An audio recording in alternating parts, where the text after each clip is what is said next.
Artileri Divisi Senapan Motor ke-42 menghancurkan kelompok-kelompok angkatan bersenjata Ukraina dalam pendaratan di Kurakhov, Donetsk.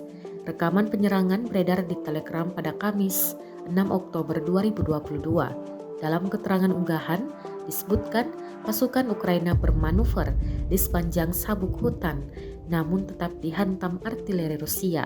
Sejumlah pasukan Ukraina yang terkapar terekam drone Rusia. Dan diketahui perang yang terjadi di antara pasukan militer Rusia dengan Ukraina hingga Kamis 6 Oktober 2022 telah berlangsung selama 225 hari. Konflik antar negara bertetangga tersebut sampai saat ini terus berlanjut dan belum tampak tanda-tanda untuk segera berakhir.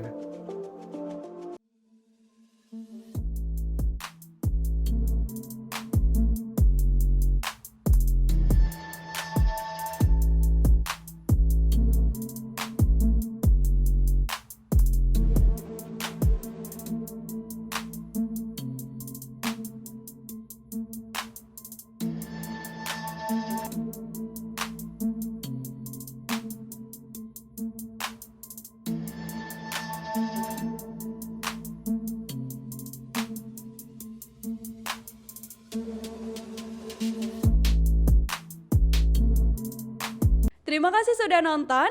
Jangan lupa like, subscribe, dan share ya.